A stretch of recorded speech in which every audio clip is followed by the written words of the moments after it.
Hello and good day. Welcome to our video channel, God's Promises.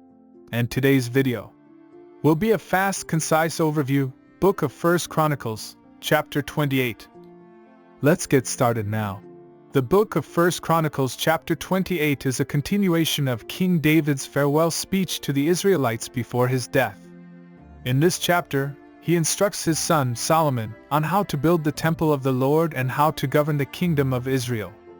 The chapter can be divided into three main sections: David's address to the leaders of Israel, his charge to Solomon, and his prayer and blessing. The first section, verses 1 to 10, is David's address to the leaders of Israel. He gathers all the officials of Israel, the commanders of the army, and the captains of the troops to Jerusalem to hear his final words.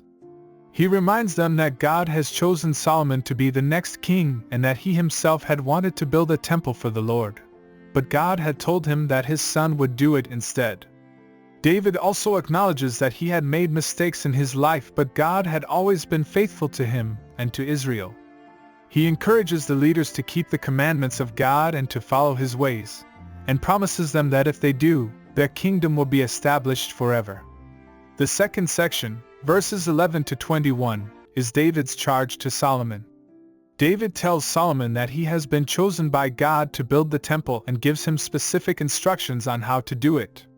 He tells Solomon to seek the Lord with all his heart and soul and to keep his commandments.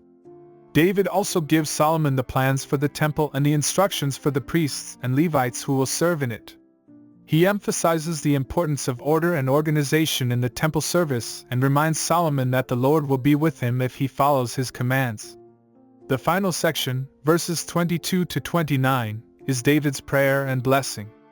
David acknowledges that God has been with him throughout his life and that he will also be with Solomon as he takes on the responsibility of building the temple and leading the nation of Israel. He prays that God will give Solomon wisdom and understanding, and that he will prosper the work of his hands. David also blesses Solomon and the people of Israel, and encourages them to continue to serve the Lord with all their hearts. The teaching application of this chapter is multifaceted. First and foremost, it emphasizes the importance of seeking the Lord and following his ways. David's charge to Solomon is a reminder that obedience to God's commands is the foundation for success in life, both personally and as a nation. It also emphasizes the importance of order and organization in our lives, particularly in our service to God.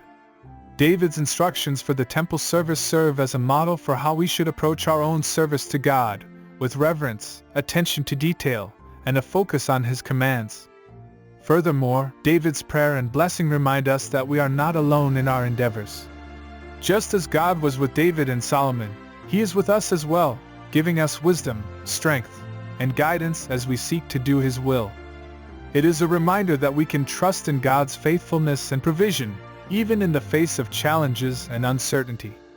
In conclusion, 1 Chronicles 28 is a powerful reminder of the importance of seeking God and following his commands. It provides a blueprint for how we should approach our own service to God, with order, organization, and attention to detail. It is a call to trust in God's faithfulness and provision, and a reminder that we can do all things through him who gives us strength. Thank you for visiting us today. Please share with us your favorite Bible chapter below in the comments section. Don't forget to like and subscribe. It really does help our channel grow. Looking forward to see you back here for our next video. Always take good care.